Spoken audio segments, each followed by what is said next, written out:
Segundo bloco da entrevista com Francisco Madia. Madia, todos os eventos que eu compareço, que você pega o microfone e faz o discurso, você tem um posicionamento muito forte politicamente falando, né? Misturando um pouco com o marketing, a gente vê essa tragédia na nossa administração pública, em todos os aspectos.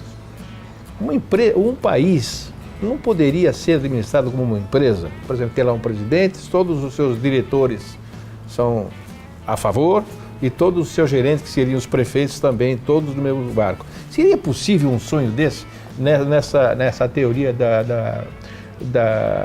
do círculo da vida dos produtos de um país?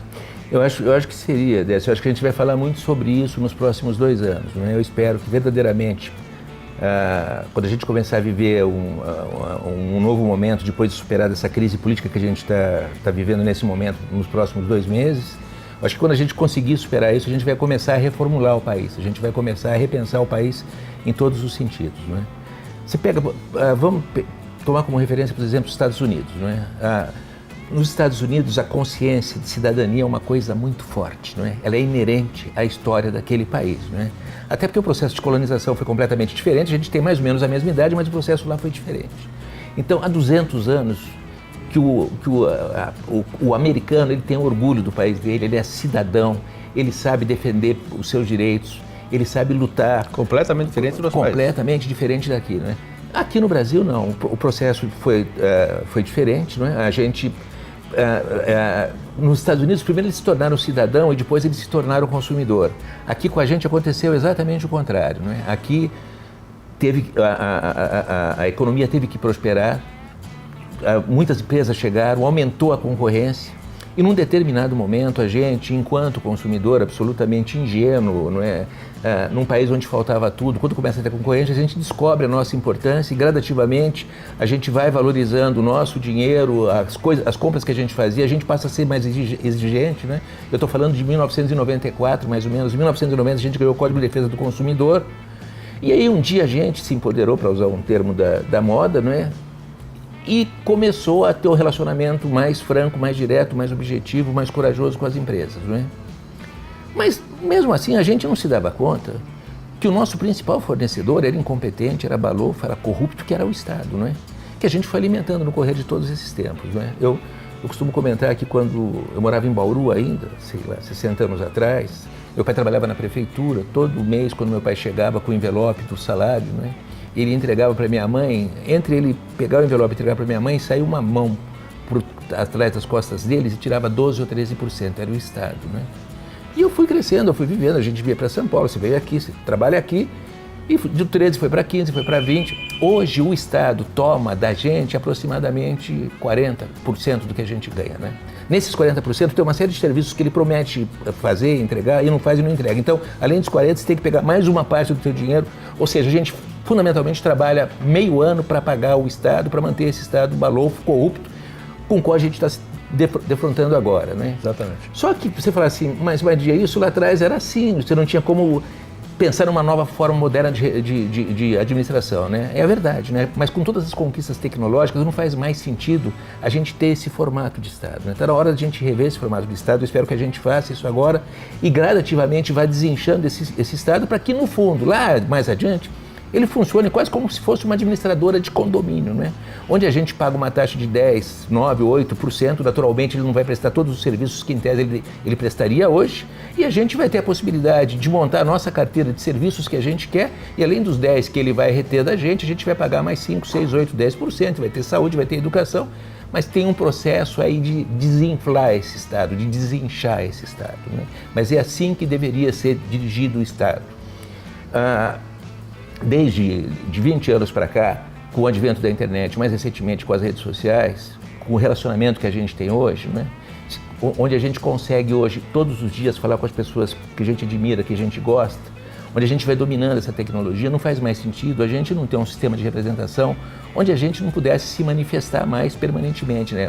Não faz mais sentido você preservar um sistema de administração indireto. Cada pessoa, cada cidadão que quisesse deveria poder participar do seu destino, do seu futuro, da administração do seu país, não é? A gente deveria voltar alguma coisa mais ou menos semelhante como era a Ágora, né? Que as pessoas se reuniam no final da tarde lá nas praças públicas para discutir os seus direitos, né? As suas vontades, os serviços que gostariam de ter, né? Não há nenhuma razão para que a gente não recupere isso, para que a gente volte a ter uma democracia verdadeiramente moderna e direta, né? Por exemplo, o voto obrigatório é um absurdo, né? Totalmente absurdo. Não é democrático. Não. O voto deveria ser para quem quisesse via internet. Você disse outro dia, eles nos obrigam a fazer os nossos impostos via internet. Você só pode declarar imposto de renda pela internet. Por que você não pode votar pela internet? Porque não pode. E aí poderíamos até, uma administração nova, do mundo novo, fazer plebiscitos a cada 2 meses via internet. O que quer ou não quer, como uma verdadeira administradora de condomínio. É isso mesmo, né? É isso aí. Eu acho que não faz mais sentido a gente manter esse tipo de organização. Agora, isso não é um problema só do Brasil, isso é um problema de quase todos os países, né?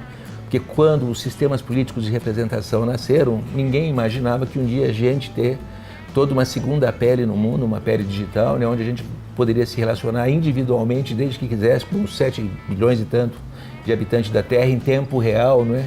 Com interatividade. Então, são coisas que afrontam a capacidade de pensar em planejar das pessoas que nos antecederam, não é? Senão, seguramente, eles teriam imaginado uma outra forma de governo, né? Mas agora não faz mais nenhum sentido a gente não levar em consideração isso e parar de ter esse sistema de representação que de representação não tem absolutamente nada.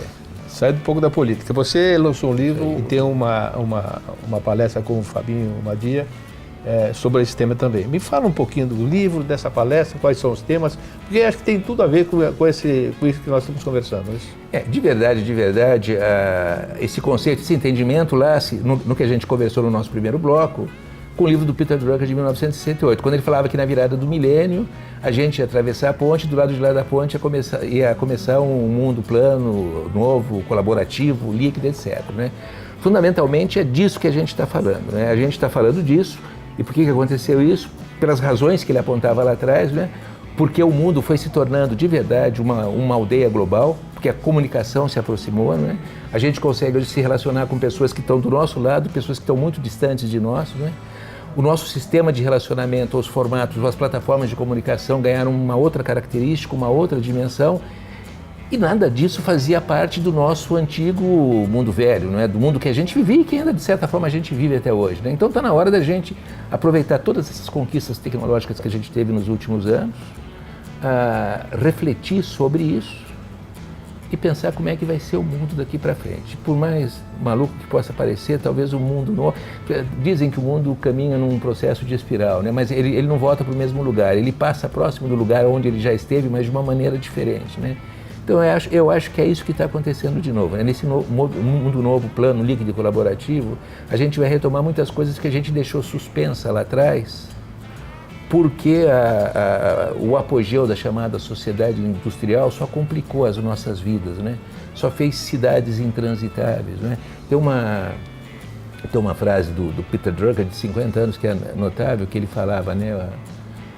Eu até hoje não entendo, porque todos os dias a gente transporta pessoas pesando 100 quilos, levando 2 horas para sair das suas casas até o trabalho, e à tarde a gente as devolve para casa, quando tudo que a gente precisava é do cérebro delas, que não pesam mais que 2 quilos, não pesam mais que 3 quilos, né? Só que você não tinha uma maneira de resolver isso, né? Hoje você tem, não é? Mas mesmo assim você vê que dificuldade que nós temos de reagir a essa possibilidade, de rapidamente repensar o formato das empresas, o formato do trabalho, de nos reorganizarmos para tirar todo o proveito que a tecnologia nos traz, né? Por que a gente tem que ficar nessa maluquice de trânsito, né? O trânsito não tem solução, a solução não passa por você aumentar a rua, por você diminuir o tamanho de carro, aumentar a velocidade ou criar faixa para bicicleta. Não passa por nada, passa por mudar a forma de trabalho. Enquanto a gente não mudar a nossa forma de trabalho, e hoje é possível mudar, porque o Admirável Mundo Novo nos traz essa possibilidade, a gente vai continuar tendo uma vida como a gente tem hoje. E passa pela legislação, né? A aprovação, por exemplo, de trabalho sem carteira assinada. Isso, né? Aí. Mas, que é uma das coisas dessas, mas quando eu falo que a gente, de certa forma, vai retomar os costumes mais antigos, se a gente não precisa vir mais para a cidade para trabalhar e para os grandes centros, a gente vai ficar mais próximo dentro da casa, vai voltar a comprar próximo de casa. Por isso que Não é à toa que as grandes redes de supermercados pararam de investir em grandes lojas e estão investindo nos chamados mini-mercados, porque a chamada clientela de vizinhança vai voltar a prevalecer daqui para frente, né? A gente vai voltar a dar bom dia para o quitandeiro, né? É verdade. Circular em torno de onde você está, né? Exatamente. Como moradia ou como trabalho. Esse programa chama-se Propaganda e Negócios. E os meios de comunicação? Nós estamos numa era digital, uma geração nova, a terceira ou quarta geração das famílias novas, que só se comunica com isso. E os grandes jornais, por exemplo, feitos de papel, a televisão. Quando o rádio surgiu a televisão, diziam que o rádio ia terminar. Depois surgiram os veículos de comunicação impressos, né? Como é que vai ser nesse admirável mundo novo essas ferramentas? De verdade, você tem duas dessas plataformas que você falou que tem problemas mais dramáticos, que são os jornais e as revistas, né? Porque eles têm problema de matéria-prima, eles têm problema de impressão, de distribuição, de entrega. Já o rádio tem esse problema, é um pouquinho menor, né? O problema é mais grave em relação às revistas e os jornais. O que vai acontecer?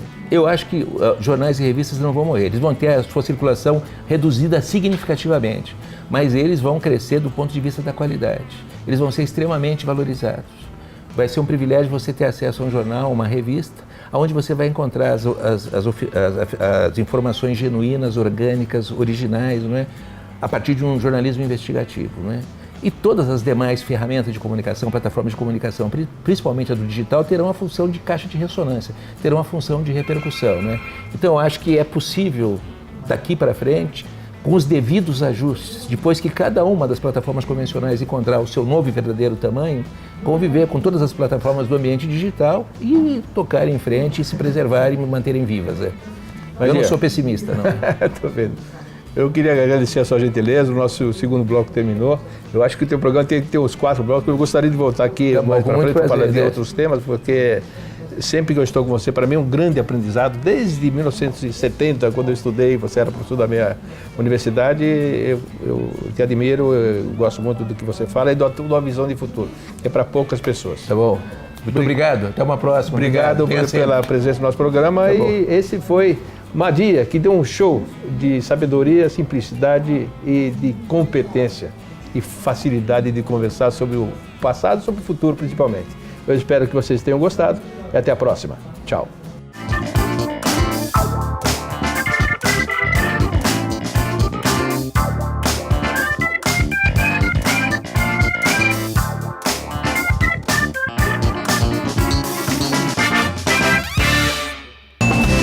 Propaganda e Negócios. Apoio ESPM. Quem faz, transforma. Apresentação, Décio Clemente.